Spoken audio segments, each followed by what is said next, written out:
Genesis 34. Now Dinah, the daughter Leah had borne to Jacob, went out to visit the women of the land. When Shechem son of Hamor the Hivite, the ruler of that area, saw her, he took her and violated her. His heart was drawn to Dinah daughter of Jacob, and he loved the girl and spoke tenderly to her. And Shechem said to his father Hamor, "Get me this girl as my wife." When Jacob heard that his daughter Dinah had been defiled, his sons were in the fields with his livestock, so he kept quiet about it until they came home. Then Shechem's father Hamor went out to talk with Jacob. Now Jacob's sons had come in from the fields as soon as they heard what had happened. They were filled with grief and fury, because Shechem had done a disgraceful thing in Israel by lying with Jacob's daughter, a thing that should not be done. But Hamor said to them, "My son Shechem has his heart set on your daughter. Please give her to him as his wife. Intermarry with us, give us your daughters and take our daughters for yourselves. You can settle among us, the land is open to you. Live in it, trade in it, and acquire property in it." Then Shechem said to Dinah's father and brothers, "Let me find favor in your eyes, and I will give you whatever you ask. Make the price for the bride and the gift I am to bring as great as you like, and I'll pay whatever you ask me. Only give me the girl as my wife." Because their sister Dinah had been defiled, Jacob's sons replied deceitfully as they spoke to Shechem and his father Hamor. They said to them, "We can't do such a thing, we can't give our sister to a man who is not circumcised. That would be a disgrace to us. We will give our consent to you on one condition only, that you become like us by circumcising all your males. Then we will give you our daughters and take your daughters for ourselves. We'll settle among you and become one people with you. But if you will not agree to be circumcised, we'll take our sister and go." Their proposal seemed good to Hamor and his son Shechem. The young man, who was the most honored of all his father's household, lost no time in doing what they said, because he was delighted with Jacob's daughter. So Hamor and his son Shechem went to the gate of their city to speak to their fellow townsmen. "These men are friendly toward us," they said. "Let them live in our land and trade in it, the land has plenty of room for them. We can marry their daughters and they can marry ours. But the men will consent to live with us as one people only on the condition that our males be circumcised, as they themselves are. Won't their livestock, their property and all their other animals become ours? So let us give our consent to them, and they will settle among us." All the men who went out of the city gate agreed with Hamor and his son Shechem, and every male in the city was circumcised. 3 days later, while all of them were still in pain, 2 of Jacob's sons, Simeon and Levi, Dinah's brothers, took their swords and attacked the unsuspecting city, killing every male. They put Hamor and his son Shechem to the sword and took Dinah from Shechem's house and left. The sons of Jacob came upon the dead bodies and looted the city where their sister had been defiled. They seized their flocks and herds and donkeys and everything else of theirs in the city and out in the fields. They carried off all their wealth and all their women and children, taking as plunder everything in the houses. Then Jacob said to Simeon and Levi, "You have brought trouble on me by making me a stench to the Canaanites and Perizzites, the people living in this land. We are few in number, and if they join forces against me and attack me, I and my household will be destroyed." But they replied, "Should he have treated our sister like a prostitute?" Genesis 35. Then God said to Jacob, "Go up to Bethel and settle there, and build an altar there to God, who appeared to you when you were fleeing from your brother Esau." So Jacob said to his household and to all who were with him, "Get rid of the foreign gods you have with you, and purify yourselves and change your clothes. Then come, let us go up to Bethel, where I will build an altar to God, who answered me in the day of my distress and who has been with me wherever I have gone." So they gave Jacob all the foreign gods they had and the rings in their ears, and Jacob buried them under the oak at Shechem. Then they set out, and the terror of God fell upon the towns all around them so that no one pursued them. Jacob and all the people with him came to Luz, that is, Bethel, in the land of Canaan. There he built an altar, and he called the place El Bethel, because it was there that God revealed himself to him when he was fleeing from his brother.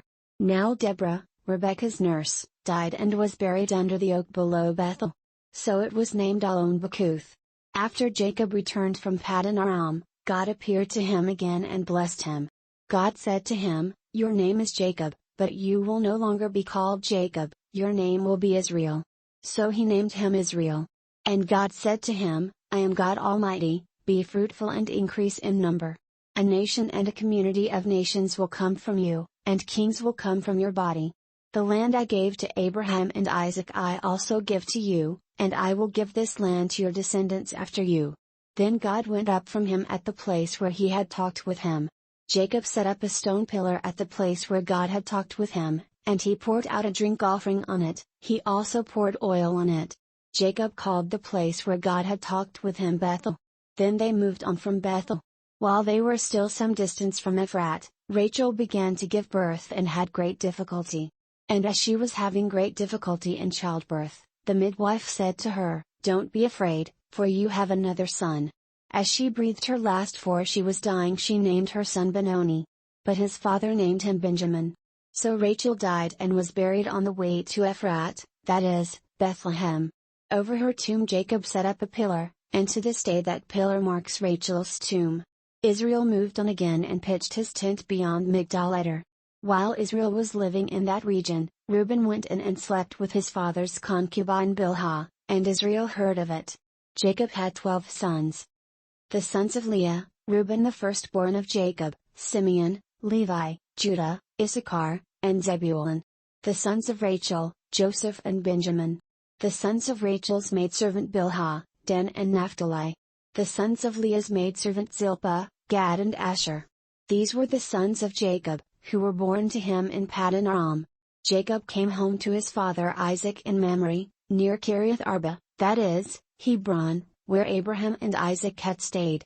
Isaac lived 180 years. Then he breathed his last and died and was gathered to his people, old and full of years. And his sons Esau and Jacob buried him. Genesis 36. This is the account of Esau, that is, Edom. Esau took his wives from the women of Canaan, Adah daughter of Elon the Hittite, and Oholibamah daughter of Anah and granddaughter of Zibeon the Hivite. Also Basemath daughter of Ishmael and sister of Neviot. Adah bore Eliphaz to Esau, Basemath bore Ruel.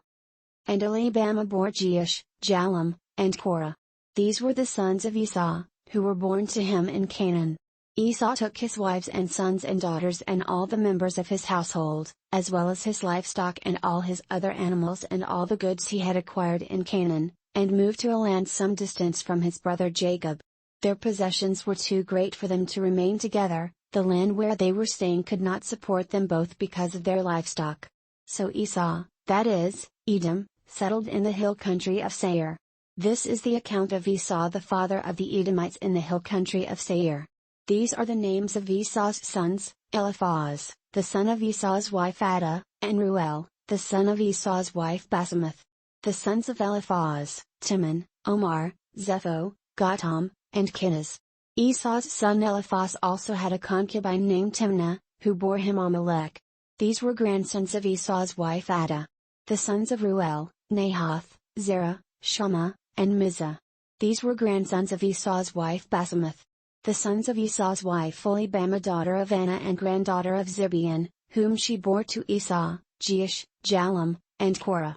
These were the chiefs among Esau's descendants, the sons of Eliphaz the firstborn of Esau, chiefs Timon, Omar, Zepho, Kenaz, Korah, Gatam, and Amalek. These were the chiefs descended from Eliphaz in Edom, they were grandsons of Adah.